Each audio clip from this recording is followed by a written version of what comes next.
For some people, Dreamworks Animation will always be second fiddle to studios like Disney and Pixar. After all, Disney films have been around since the late 1930s. They've been regarded as some of the greatest and most influential animated films of all time. Dreamworks just can't compete, right? Well, while Disney may have them beat in quantity, they may not always have them beat in quality. In fact, there are several things that Dreamworks does better than Disney, and we felt that these elements deserve to be spotlighted. Hey guys, I'm Brad with Wicked Binge, and this is what Dreamworks does better than Disney. Let's start with an easy answer: sequels. Simply put, Dreamworks has better sequels than Disney. Even if we exclude the direct-to-DVD sequels, Disney still hasn't had the best record for theatrical sequels. Although The Rescuers Down Under is considered far superior to the first Rescuers movie, many still think it's one of the weakest films from the Disney Renaissance. Many also consider Ralph Breaks the Internet an inferior sequel that will likely get dated in only a couple of years. As for Frozen 2, while it was certainly a financial success, it has still received criticism regarding its story, characters, and climax. But Dreamworks? They've had numerous successful sequels and franchises almost from the very beginning. In fact, many consider Shrek 2 to be one of the best sequels of all time. It expands the fairy tale world, adds excellent new characters that have since become fan favorites, and strengthens the relationship between Shrek and Fiona. Although Shrek the Third may have faltered for some, Shrek Forever After has also seen a resurgence in popularity lately due to how emotionally satisfying it is as a finale. Then you have the Kung Fu Panda and How to Train Your Dragon trilogies. Both have sequels that built on the previous movies and continue to develop the characters and their worlds. With Kung Fu Panda, we were able to get the themes of body, mind, and spirit, as Po became a true master. As for How to Train Your Dragon, Hiccup grew into a strong chief, learned from his mistakes, and his connection with Toothless grew with each film.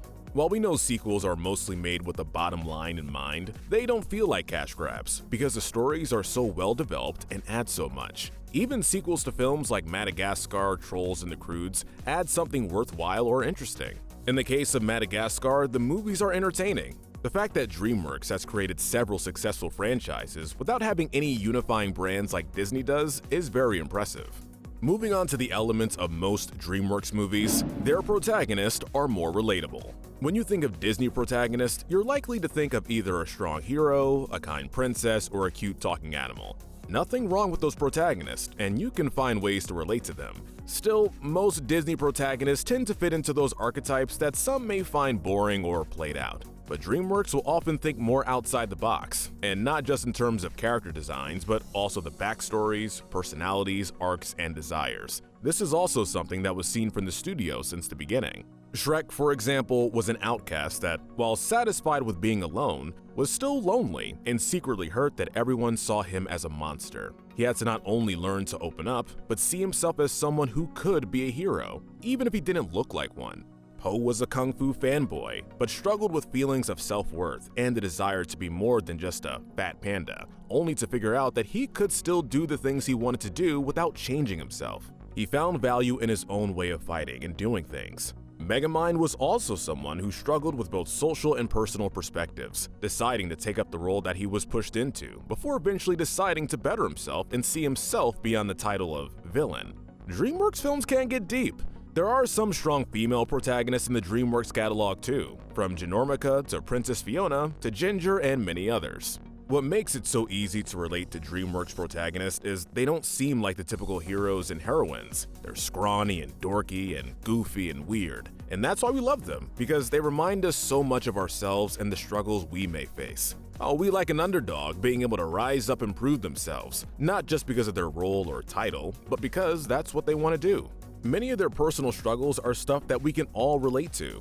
We can relate to Shrek, Po, and Megamind's struggles with self-worth and rising up against their societal stereotypes.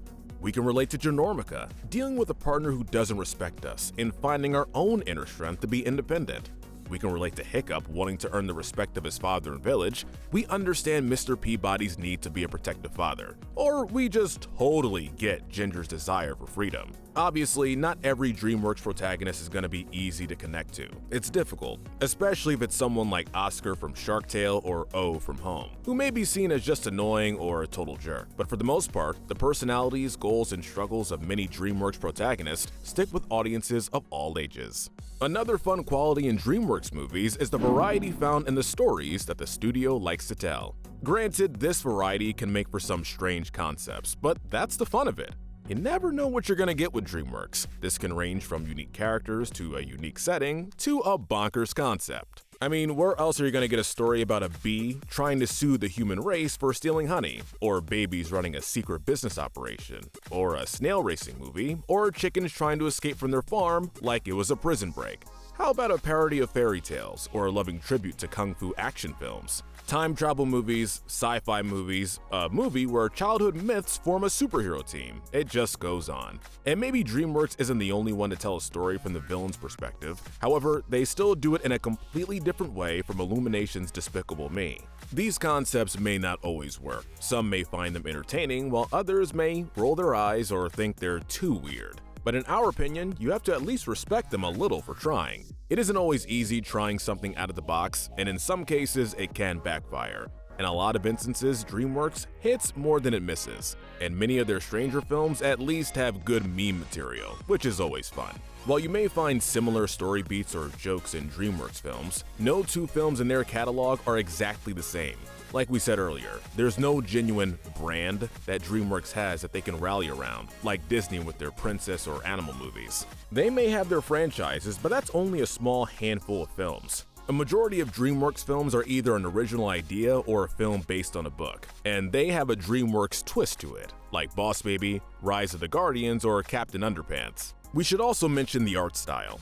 While most of their films are CGI, with their early films being 2D and a couple being claymation, there's still a unique style to be found in a lot of Dreamworks films. They show a lot of stylization in character designs. Sometimes this goes great, like with the uniquely geometric Madagascar designs or the handcrafted look of trolls. And sometimes it's not so great, like with the fish in Shark Tale. Several films have also used 2D sequences to mix things up and emphasize particular moments like stories being told or dream sequences. You even have stuff like Kung Fu Panda 2 and Captain Underpants that actually had sequences using Chinese shadow puppets and sock puppets. All these elements combine to do the job of helping Dreamworks stand out against its contemporaries. We love Dreamworks for how different it can be in its stories and presentation when compared to Disney. Intertwined with its variety is the studio's willingness to take more risk. Fun fact, one of the first films Dreamworks ever made was The Prince of Egypt, the story of Moses trying to free his people from slavery. This was an idea that Jeffrey Katzenberg frequently tried pitching to Disney back when he still worked there. However, whether it was due to the fear of possible backlash for creating such a religious movie, or the idea that a religious movie wouldn't make much money at the box office, Disney rejected every one of these pitches. Once Dreamworks was formed, Katzenberg put his passion project into production. The Prince of Egypt was a huge commercial success, with many considering it one of the best animated films of all time. After that, the studio continued taking risks, from teaming up with a then relatively unknown film studio called Aardman to creating one of the first CGI movies with Shrek. At the time, there was nothing out there like Dreamworks, and this is still true today. In comparison to other CG animated studios like Pixar and Illumination, there's a particular flavor that Dreamworks brings that allows it to stand out. This flavor is primarily due to the studio's willingness to take risks and produce the ideas that other studios may turn down. Dreamworks may seem formulaic on the surface, with its tendency to use pop culture references and feature wacky kids' movie-esque characters and stories. However, I think we've established by this point that there is more to this studio than meets the eye. Other studios, like Disney, will stick more to a formulaic approach and either use familiar tropes and archetypes or subvert them in ways that have become as familiar as the original tropes themselves. On the other hand, Dreamworks takes more risk with the stories it wants to tell and the characters that it wants to use. Again, these risks may not always pay off. Not every idea will be successful, and that's okay. Trying something unconventional usually ends up with unique results. For every Shark Tale or Turbo, there's a Kung Fu Panda or How to Train Your Dragon. We also know that almost every DreamWorks movie, even the less popular ones, has some fans. We can appreciate DreamWorks for always being willing to try something unique. This tendency has led to the one-of-a-kind film repertoire that it holds today. We had to give a shout out to the studio's focus in action, and how its action is often much better than Disney's.